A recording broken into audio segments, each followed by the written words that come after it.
Welcome to my YouTube channel online मस्त classes. आप सब देख रहे हैं ऑनलाइन मस्त क्लासेज चैनल।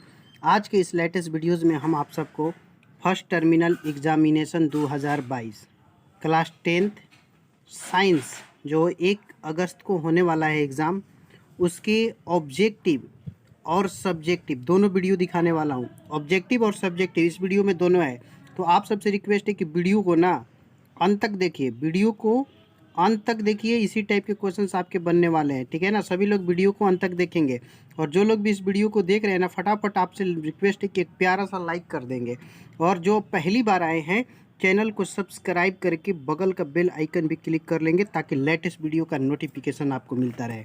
आप लोग कमेंट में कमेंट करके ज़रूर बताएंगे कि आपके कितने सही हुए, ठीक है। तो आइए शुरू करते हैं हम। देखिए, है ना, क्वेश्चन है, किसी दर्पण के सामने वस्तु को कहाँ भी रखने पर वस्तु के बराबर आकार का सीधा प्रतिबिंब बनता है। तो दर्पण होगा उत्तल, अवतल, समतल और समतलोत्तल। तो देखिए, अगर बराबर प्रतिबिंब बनता है ना, तो वो आपका समतल हो जाता है। पहले का ना सी राइट आंसर होगा, ठीक है। दूसरा है, साइड मिरर के रूप में प्रयुक्त होता है। अवतल दर्पण, उत्तल दर्पण, उत्तल लेंस, अवतल लेंस। तो साइड मिरर में ना उत्तल दर्पण का उपयोग होता है। 2 का बी सही है। 3 नंबर देखिए प्रश्न, अवतल दर्पण के फोकस दूरी उसकी वक्रता त्रिज्या की होती है। आधी, बराबर, दुगनी, चौगुनी। तो आपने पढ़ा है F बराबर R/2, है ना। तो अवतल दर्पण की फोकस दूरी जो होती है वक्रता त्रिज्या की आधी होती है। 3 का ए सही होगा, ठीक है। जिनका भी कमेंट में सही है। 4 नंबर देखिए प्रश्न, जब प्रकाश की किरण विरल माध्यम से सघन माध्यम में जाती है तो आपतन कोण से अपवर्तन कोण होता है। आपतन कोण, अपवर्तन कोण। तो प्रकाश का परावर्तन, प्रकाश का अपवर्तन, प्रकाश का वर्ण विक्षेपण, इनमें से कोई नहीं। तो विरल माध्यम में सघन माध्यम में जाती है तो आपतन कोण से अपवर्तन कोण, प्रकाश का अपवर्तन हो जाएगा बी, ठीक है। 5 नंबर देखिए क्वेश्चन है कि एक गोलीय दर्पण की फोकस दूरी 50 है, तो गोलीय दर्पण 20 है, तो कैसा होगा। देखिए, इसमें जो फोकस जो है ना +20 लिखा है, ठीक है ना। तो जब प्लस में होगा तो क्लियर सी बात है, दर्पण जो होगा ना उत्तल दर्पण होगा, क्योंकि उत्तल दर्पण में ही फोकस जो होती है ना वो आपका धनात्मक होती है। बिल्कुल आपका ए राइट आंसर हो जाएगा 5 का। चलिए दोस्तों, हम आपको 6 नंबर प्रश्न ले चलते हैं। 6 है आपका, सभी लोग वीडियो को शेयर कीजिए, लाइक कीजिए। किसी बिंदु वस्तु से निकलकर किसी किरणें किसी लेंस से आपवर्तित होकर जिस बिंदु पर मिलती है उसे क्या कहते हैं। फोकस, वक्रता केंद्र, प्रकाश केंद्र, प्रतिबिंब। तो किसी बिंदु वस्तु से निकलकर किरणें किसी लेंस से अपवर्तित होकर जिस बिंदु पर मिलती है उसे फोकस कहते हैं। 6 का ए हो जाएगा, ठीक है। 7 नंबर देखिए आपका, किसी वस्तु का प्रतिबिंब नेत्र के किस भाग पर बनता है। तो आपने पढ़ा है रेटिना, और रेटिना का वो अलग नाम दृष्टिपटल भी है, इसलिए आपका बी सही होगा, 7 का बी, ठीक है। 8 नंबर देखिए प्रश्न है आपका कि सामान्य नेत्र अधिकतम कितनी दूरी तक की वस्तुओं को साफ साफ देख सकता है। तो सामान्य नेत्र ना अनंत तक के देख सकता है ना। 8 का डी बिल्कुल सही है। 9 नंबर प्रश्न है, नेत्र लेंस से फोकस दूरी कम हो जाने से कौन सा दृष्टि दोष होता है। फोकस दूरी अगर नेत्र लेंस की कम हो जाएगा ना तो आपको निकट दृष्टि दोष हो जाता है। 9 का ए बिल्कुल सही जवाब होगा, जिनका भी कमेंट में सही है। एक प्रिज्म कितने सतहों से घिरा होता है। बहुत अच्छा प्रश्न है, और इसका बिल्कुल सही जवाब आपका सी होगा। प्रिज्म जो होता है 5 सतहों से घिरा होता है, इस तरह से उसका फिगर बनता है ना, आपको मालूम होगा 5, ठीक है। अगला प्रश्न देखिए 11, श्वेत प्रकाश जब एक प्रिज्म में होकर गुजरता है तो किस रंग का सबसे कम विचलन होता है। तो आप लोग को मालूम होगा लाल रंग। लाल रंग का विचलन सबसे कम होता है, इसीलिए इसका है ना इस्तेमाल भी होता है आपका, है ना, एथी में डेंजर साइन में, खतरे वाला। हवा या निर्वात में प्रकाश की चाल कितनी होती है। तो आपको मालूम होगा 3 × 10⁸ मीटर प्रति सेकंड। बिल्कुल यही आपका राइट आंसर होगा 12 का, ठीक है। 13 नंबर प्रश्न देखिए आपका कहता है, ऐसे पदार्थ जिनसे होकर प्रकाश आसानी से पार कर जाता है क्या कहा जाता है। तो इसको पारदर्शी पदार्थ कहते हैं, ठीक है। आगे समीकरण दिया है 2CuO + O। 2CuO किस प्रकार का अपक्रिया है। तो देख सकते हैं आपकी Cu जो है ना उसमें ऑक्सीजन जुट रहा है। ऑक्सीजन का जुटना ऑक्सीकरण कहलाता है। बिल्कुल आपका 14 का बी हो जाएगा, ठीक है। निम्नलिखित में कौन अकारक गुण प्रदर्शित करता है। तो देखिए अकारक जिसमें हाइड्रोजन का जुट है, तो देखिए इसमें हाइड्रोजन जुटा हुआ है, इसलिए बिल्कुल आपका सी होगा। ये तो अम्ल है, इसका तो होगा ही नहीं, और इधर भी अम्ल ही है, ठीक है। चलिए 16 नंबर, निम्नलिखित में कौन सा पदार्थ बिना ज्वाला के जलता है। तो ज्वाला के मतलब आग ना फेंके, तो आपने देखा होगा बिना ज्वाला के इसमें कोयला हो जाएगा, ठीक है। जल में घुलनशील भस्म, बिल्कुल ईजी है ये, क्षार कहलाते हैं, बी सही होगा 17 का। 18 निम्नलिखित में से किस लवण में रावा जल नहीं होता है? रावा के जल, तो Na2CO3 आप पढ़े होंगे नहीं, रावा के जल पूछा है ना, NaHCO3 जिसको हम बेकिंग सोडा कहते हैं। ए हो जाएगा 18 का, जिनका भी कमेंट में है वो सही है। किसी बिलियन के pH का मान 4 है तो बिलियन, तो देखिए अगर 7 से कम हो तो अम्लीय होता है, तो 4 जो है 7 से कम है ना, इसलिए अम्लीय हो जाएगा, बिल्कुल 19 का ए सही है। और अगला प्रश्न देखिए आपका है कि जल में हाइड्रोजन तथा ऑक्सीजन के परमाणुओं का अनुपात है। जल का सूत्र आपने देखा है H2O होता है, तो हाइड्रोजन कै भाग है? 2 भाग, और ऑक्सीजन कै भाग है? 1 भाग, तो 2:1, बिल्कुल सही जवाब होगा 20 का बी। ओके, चलिए 21 नंबर देखिए आपका प्रश्न कहता है निम्नांकित में कौन हाइड्रोनियम आयन है? हाइड्रोनियम, बहुत अच्छा प्रश्न है, हाइड्रोनियम आयन पूछा है, देख सकते हैं इसमें देखिए बिल्कुल आपका ये होगा H3O+ जो है ना, इस पे आयन है, हाइड्रोनियम आयन इसी को बोलते हैं। ओके, सोडियम सल्फेट का जलीय विलयन होगा, सोडियम सल्फेट जो होता है ना उसका विलयन जो होता है 7 होता है, और 7 जिसका भी होता है उसे उदासीन कहते हैं। 22 का ए सही होगा, ठीक है। सोडियम हाइड्रोक्साइड NaOH का व्यावसायिक नाम क्या है? तो सोडियम हाइड्रोक्साइड को ना व्यावसायिक कास्टिक सोडा के नाम से जानते हैं। तो 23 का ए, जिनका भी कमेंट में बिल्कुल सही है। ओके, 24 देखिए मेरे प्यारे स्टूडेंट्स, आप सभी से रिक्वेस्ट है कि जो लोग भी वीडियो को देख रहे हैं प्लीज़ आप लोग लाइक कीजिए। हाइड्रोजन पेरा ऑक्साइड का रासायनिक सूत्र है हाइड्रोजन पेरा ऑक्साइड, तो देखिए H2 और O2 को हाइड्रोजन पेरा ऑक्साइड कहते हैं, बिल्कुल 24 का ए हो जाएगा।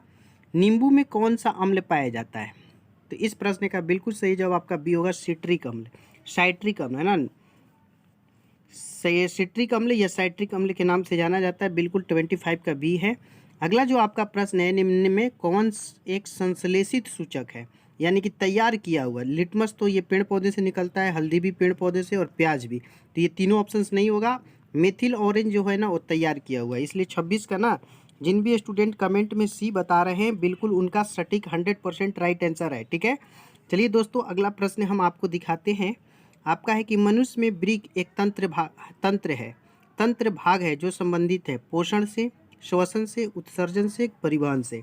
तो आपको मालूम ही होगा कि मनुष्य में ब्रिक जो करता है ना, शरीर में जितने भी अपशिष्ट पदार्थ होते हैं उसको निकालता है, जिसको हम उत्सर्जन कहते हैं ना, तो बिल्कुल आपका सही जवाब उत्सर्जन हो जाएगा, बी सी है ना। 27 का सी, जिनका भी कमेंट में बिल्कुल सही जवाब है, ठीक है। सभी प्यारे प्यारे स्टूडेंटों से एक बार मेरा रिक्वेस्ट है कि जो लोग अभी तक इस वीडियो को लाइक ना किए प्लीज़ सभी लोग वीडियो को लाइक कीजिए और अपने दोस्तों में शेयर कीजिए, और चैनल को पहली बार आए हैं तो सब्सक्राइब कीजिए। हम आपके लिए इतना मेहनत करते हैं, तो आप लोग सर के लिए तो एक लाइक और सब्सक्राइब तो बनता ही है। सभी लोग प्लीज़ सर को सपोर्ट कीजिए, ये आप ही का चैनल है। मैंने पहले भी बोला है कि मैं कहाँ हूँ तू ही तू है, ये सब तेरा अंदाज है। अरे मैं कहाँ हूँ तू ही तू है, ये सब तेरा अंदाज है, और मुझ में जो बोलता है ये तेरी आवाज़ है कहूँ तो है, नहीं नहीं कहूँ तो है, इस है ना है के बीच में कुछ ना कुछ तो है। तो दोस्तों अगर ज़िंदगी में सफल होना होगा तो आप मेहनत कीजिए जम के, है ना, सफलता आपकी कदमों को चूमेगी, है ना। सपने वो नहीं जो नींदों में आते हैं, अरे सपने तो वो है जो सोने नहीं देते हैं। अपने सपनों को साकार करना है तो अपने आप को ढाल दीजिए, ये वक्त मिला है पहली बार आपको कुछ कर दिखाने का, तो मेहनत कीजिए जम के, सफलता आपकी कदमों को चूमेगी। आइए अब हम आपको ले चलते हैं क्वेश्चन नंबर 28। पादप में जाइलम उत्तरदायी है, बहुत अच्छा। देखिए जाइलम जो है एक प्रकार का उत्तक है, हम आपको बता के आंसर बताएंगे, और इसका नाम का शुरुआत ज से होता है, और ज से मतलब जल भी होता है, तो बस याद रखिए जल, है ना। पादप में जाइलम किसके लिए उत्तरदायी है? जल के लिए, बिल्कुल 28 का ए राइट आंसर है। आइए दोस्तों हम आपको 29 से मिलाते हैं। पौधों में गैसों का आदान प्रदान के लिए रहते हैं रंध्र, जड़, तना, टहनी। तो देखिए पौधों में जो गैस का जो आदान प्रदान होता है वो रंध्र से होता है ना। और रंध्र में जो छिद्र होता है, आप लोग बताएंगे, रंध्र में जो छिद्र होता है उसको हम आपको बता रहे स्टोमाटा कहते हैं, स्टोमाटा। ओके, तो 29 का ए हो गया। अब आइए दोस्तों हम आपको 30 नंबर प्रश्न है कि पौधों में खाद्य पदार्थ का स्थानांतरण किस रूप में होता है? स्टार्च के रूप में, प्रोटीन के रूप में, ग्लूकोज के रूप में, सुक्रोज के रूप में। तो आपको मालूम होगा कि पौधों में जो खाद्य पदार्थ का स्थानांतरण होता है वो ग्लूकोज के रूप में होता है, बिल्कुल 30 का ना आपका सी राइट आंसर होगा। ओके, चलिए देखिए अगला प्रश्न 31 कहता है स्वपोषी पोषण के लिए आवश्यक है। तो देखिए CO2 तथा जल, क्लोरोफिल, सूर्य का प्रकाश। स्वपोषी यानी जो अपने से अपना भोजन तैयार करते हैं, तो पहला भी जरूरी है, दूसरा भी जरूरी है, तीसरा भी जरूरी है, इसलिए इन तीनों के बदले में हमारा डी सही हो जाएगा, उपयुक्त सभी। ठीक है ना। चलिए अगला प्रश्न देखिए आपका, दही के जमने से कौन सी अपक्रिया होती है? बहुत अच्छा प्रश्न है। अपघटन, प्रकाश संश्लेषण, किण्वन, उत्सर्जन। दही के जमने में, तो देखिए दही का जमना जो है ना आपका किण्वन अपक्रिया है। बिल्कुल आपका सी राइट आंसर है। जिन भी स्टूडेंट ने कमेंट में सी बताया है उन सभी स्टूडेंटों का राइट आंसर है। अब देखिए अगला 33 प्रश्न जो है कि रक्षी कोशिकाएं पाई जाती है जड़ में, पत्ती में, फल में, फूल में। तो देखिए हम आपको बताया रक्षी कोशिकाएं जो होती है, जो है ना पत्तियों को रक्षा करता है, इसलिए बी इज राइट आंसर। 33 का बी जिनका भी कमेंट में बिल्कुल सही है। चलिए दोस्तों हम आपको ले चलते हैं क्वेश्चन नंबर 34 की ओर। आपके टाइम को बर्बाद नहीं करेंगे। एक अर्धपरागम्य झिल्ली से जल के विसरण की क्रिया को कहते हैं प्रासरण, स्थानांतरण, रसरोहण, अवशोषण। तो इसका देखिए आप लोग मिलाएंगे। जिनका भी कमेंट में ए है प्रासरण, बिल्कुल सही जवाब है। ठीक है। अगला प्रश्न 35 है, मृत जीवी का उदाहरण है। मृत जीवी है ना, मृत जीवी किस में होता है? अमीबा में, अमरबेल में, गोबर छाता में, मेढक में। तो आपको मालूम होगा कि मृत जीवी जो पोषण होता है ना वो गोबर छाता में होता है, जिसको ऐसे कलर का होता है, इसको जैसे हम सांप का छाता भी कहते हैं भोजपुरी में। ठीक है ना, बिल्कुल सी जिनका भी कमेंट में है सही जवाब है। ओके। अब देखिए 36 नंबर, मानव हृदय में कोष्ठक होते हैं। पहला ऑप्शन 1, 2, 4, 8। तो इस प्रश्न का बिल्कुल 100% राइट आंसर आपका सी होगा 4, है ना। मानव हृदय में कोष्ठक कितने होते हैं? 4 होते हैं। जिनका भी 4 है बिल्कुल सही है। ओके। अब देखिए 37, स्टेथोस्कोप द्वारा मापा जाता है बुखार को, रक्तदाब को, हृदय धड़कन को, और इनमें से कोई नहीं, है ना। ऑप्शंस दिए हुए हैं। तो इसका बिल्कुल आपका सही जवाब जो होगा रक्तदाब, जिसको हम ब्लड प्रेशर कहते हैं ना। ब्लड प्रेशर बीपी को नापते हैं किससे? स्टेथोस्कोप से। ठीक है। अब आगे देखिए आपका 38 प्रश्न कहता है निःश्वास द्वारा निकली वायु में रहती है, जो हम लोग सांस छोड़ते हैं तो कौन सा गैस निकलता है? CO2, O2, pyruvate, nitrogen. तो इस प्रश्न का देखिए बिल्कुल आपका सही जवाब ए हो जाएगा, CO2। कार्बन डाइऑक्साइड हम लोग निकालते हैं और O2 को ग्रहण करते हैं, है ना। चलिए अगला प्रश्न देखिए आपका है 39, कहता है कि किसकी उपस्थिति के कारण रक्त जो है ना लाल दिखता है? Thrombin, haemoglobin, thromboplastic, fibrin. तो आप लोग जानते हैं कि हीमोग्लोबिन जो होता है ना, इसी के कारण जो होता है खून लाल भी होता है ना। और यही पूछा भी है। बिल्कुल आपका सही जवाब बी होगा। जिन भी स्टूडेंट ने कमेंट में 39 का बी बताया है, हीमोग्लोबिन एकदम सही है। और आप लोग देखिए मैं बताता हूँ कि हीमोग्लोबिन को ना ऑक्सीजन का वाहक भी कहते हैं। ऑक्सीजन का वाहक, याद रखिएगा हीमोग्लोबिन क्या है?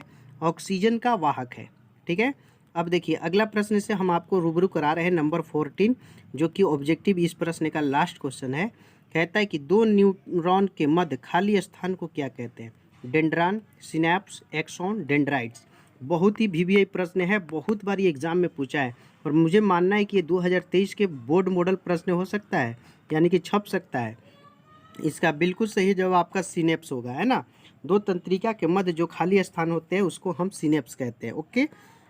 तो इस तरह से दोस्तों आपका ये जो ऑब्जेक्टिव का ना पार्ट था ख़त्म होता है। अब हम आप लोग को ना इसी वीडियो में आप लोग को ऑब्जेक्टिव का भी बता रहे हैं। ऑब्जेक्टिव के बाद हम आपको सब्जेक्टिव बता दे रहे हैं, सब्जेक्टिव भी दिखा दे रहे हैं। आप लोग उन सब प्रश्नों को याद कर लीजिए। बहुत सारे स्टूडेंट सब्जेक्टिव कहते हैं कौन सा होगा, तो कल संडे है और आप लोग आराम से तैयारी इसको कर सकते हैं। तो ऑब्जेक्टिव ये सब आप लोग पढ़ लीजिएगा, याद कर लीजिएगा। ठीक है। तो देखिए खंड 2 यहाँ से शुरू होता है। सेक्शन 2, लघु उत्तरीय शॉर्ट आंसर टाइप क्वेश्चंस। प्रत्येक खंड से किन्हीं 4-4 प्रश्नों का उत्तर दें। प्रत्येक प्रश्न का अंक 2 निर्धारित है, 2-2 नंबर का ये सवाल है। तो आइए देखते हैं क्वेश्चंस क्या है। पहला क्वेश्चंस आपका कहता है वास्तविक एवं आभासी प्रतिबिंब में क्या अंतर है? बहुत अच्छा प्रश्न है। What are difference between real and virtual image.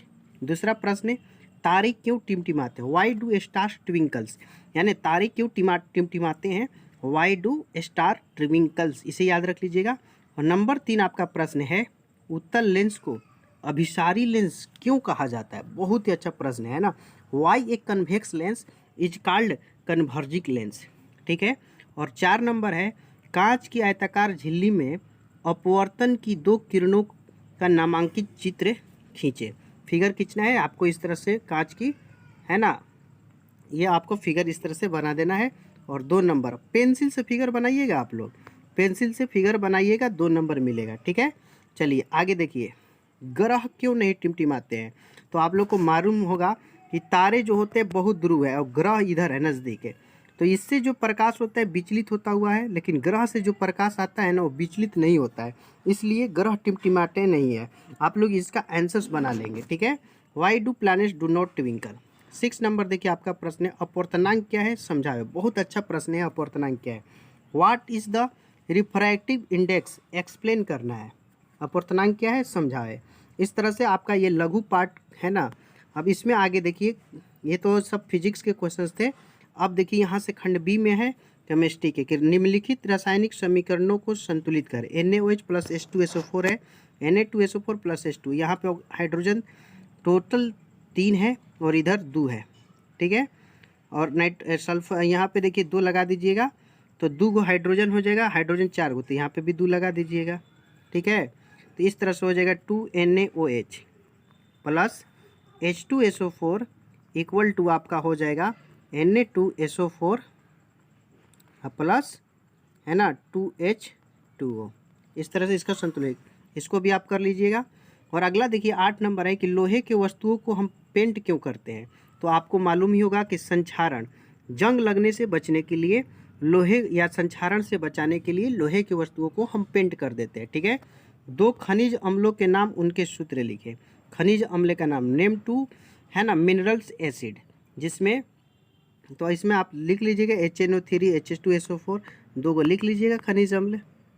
Boric अम्ल भी होता है H2BO3 है ना। बोरिक अम्ल खनिज अम्ल के नाम से जाना जाता है। और H2CO3 कार्बोनिक अम्ल, ये जो है इसमें से आप लोग को ना खनिज के रूप में लिख लीजिएगा। और आगे देखिए आपका है कि निम्नलिखित यौगिकों के अणु सूत्र लिखना है। जैसे कि अमोनियम हाइड्रा ऑक्साइड है ना, अमोनियम हाइड्रा ऑक्साइड का आपको लिखना है NH3OH, ठीक है। अणुसूत्र कास्टिक सोडा तो NaOH, ये आपका कास्टिक सोडा का हो गया, ठीक है। अब देखिए यहाँ से उदासीनीकरण अभिक्रिया, एक उदाहरण लिखे। तो देखिए जब भी है ना HCl और अम्ल और भस्म की अभिक्रिया, जैसे ये अम्ल है आपका और ये भस्म है, अभिक्रिया कराएंगे तो आपका नमक बनेगा और साथ में H2O बनेगा। इसी अभिक्रिया को हम ये उदासीनीकरण अभिक्रिया करते हैं। हम आपको एग्जाम्पल दे दिए, इसको लिख लीजिएगा, ओके। निम्न अभिक्रियाओं को उपचयित और अपचयित की पहचान कीजिए। उपचयित है तो देखिए ये पहला जो अभिक्रिया देख रहे हैं ना, ये उपचयित अभिक्रिया है। क्यों? क्योंकि इसमें ऑक्सीजन देखिए जुट रहा है और इसमें देखिए ऑक्सीजन हट रहा है, तो ये दूसरा जो है ना आपका अपचयित हो जाएगा, ठीक है। तो ये आपके लघु उत्तरीय प्रश्न केमिस्ट्री के पूरे हुए। सबका सोल्यूशन। तंत्रिका उत्तक कैसी क्रिया करता है? तो ये देखिए न्यूरॉन है, तंत्रिका उत्तक एक प्रकार का न्यूरॉन है और ये डेंड्राइट्स है, ये सब की उपस्थिति में काम करता है। और जाइलम तथा फ्लोएम में पदार्थों का वहन में क्या? तो जाइलम जो है ना जल का वहन करता है और फ्लोएम जो होता है आपको खाद्य पदार्थ जो होते हैं ना, भोजन जो पेड़ पौधे तैयार उसका वहन करता है। स्वपोषी पोषण के लिए आवश्यक परिस्थिति, तो अभी ऑब्जेक्टिव में बताया कि CO2 चाहिए, जल चाहिए, प्रकाश चाहिए, है ना। और एक महत्वपूर्ण चीज़ क्लोरोफिल, तो ये आपकी परिस्थितियाँ होगी। ये लिख दीजिएगा, 15 में काम हो जाएगा, ठीक है। हमारे महाशय में अम्ल की क्या भूमिका है? तो अम्ल जो होता है ना वो आपको पाचन क्रिया को सही करता है और पेट में होने वाले बीमारियों को दूर करता है। लिख दीजिएगा। उच्च संगठित पादप में वहन तंत्र क्या घटक क्या है? तो उच्च वहन तंत्र का घटक, तो वहन मतलब परिवहन, तो इसमें घटक 2 प्रकार के होते हैं, एक का नाम जाइलम है और एक फ्लोएम है। इन्हीं 2 घटक के माध्यम से जल और पेड़ पौधे होते हैं। हमारे शरीर में हीमोग्लोबिन की कमी से क्या परिणाम होता है? अनीमिया नामक बीमारी हो सकती है, याद रखिएगा। अब देखिए दीर्घ उत्तरीय प्रश्न है, वायुमंडलीय अपवर्तन से आप क्या समझते हैं? इसे आप पढ़ लीजिएगा, एक उदाहरण से समझाए। इसे लिख लीजिए, या 15 सेंटीमीटर फोकस दूरी की किसी उत्तल दर्पण से किसी बिंदु 10 सेंटीमीटर फोकस दूरी पर रखा है तो प्रतिबिंब की स्थिति तथा प्रकृति ज्ञात करिए। इसे पढ़ लीजिएगा। और आगे देखिए, निम्न पदों का वर्णन कीजिए और एक एक उदाहरण दीजिए। जैसे संक्षारण होगा, विकृगंधता, इसे पढ़ लिया जाए। और अगला है कि वियोजन या अपघटन अपक्रिया से आप क्या समझते हैं? उदाहरण देकर समझाएं। इसमें ना अपक्रिया में टूटता है बड़ा पदार्थ, जैसे CaCO3 हो गया, इसको आप तोड़िएगा तो CaO आप प्लस CO2 बनेगा, तो इसको आप वियोजन अपक्रिया कह सकते हैं, ओके। उदाहरण हम बता दिए। अब देखिए नेफ्रॉन की रचना का क्रिया विधि द्वारा समझें। इसका आपको नेफ्रॉन का सचित्र वर्णन करना है, जिसमें आपको बोमेन संपुट की तरह प्याली की तरह भांति होता है, और पेड़ पौधों जैसा बनाया जाता है, बना लीजिएगा। तो ये आपका इस तरह से पूरा देखिए ऑब्जेक्टिव सब्जेक्टिव सब हम सोल्यूशन करा दिए। दोस्तों अगर ये वीडियो आपको पसंद आया ना तो प्लीज़ एक प्यारा सा लाइक कर देंगे और अपने साथियों में शेयर करेंगे। सभी दोस्तों से रिक्वेस्ट है, और जो भी न्यू है उनसे रिक्वेस्ट है कि आप चैनल को सब्सक्राइब करके ना बगल का बेल आइकन जरूर क्लिक करें। ये आप ही का चैनल है दोस्तों, आप ही की बदौलत चलता है। आप सबने इस अंत तक देखा, हम तहे दिल से स्वागत करते हैं। उड़ने के लिए बना हूँ, उड़कर दिखाऊंगा, अरे कोई लाख काटे पर फिर भी उड़ता चला जाऊंगा। थोड़ा जिद्दी हूँ, ख्वाब देखने से बाज नहीं आता, अरे अपने सपनों के लिए हार जाऊँ यह मुझे नहीं आता। तो मेहनत कीजिए, सफलता आपकी कदमों को चूमेगी। Your success is our aim. ये ऑनलाइन मस्त क्लासेस की यही कामना है कि आपकी सफलता आपको मिले। तो दोस्तों फिर मिलते हैं अगले वीडियो में एक शानदार और धमाकेदार वीडियो के साथ। तब तक के लिए धन्यवाद। जय हिंद, टाटा, बाय बाय।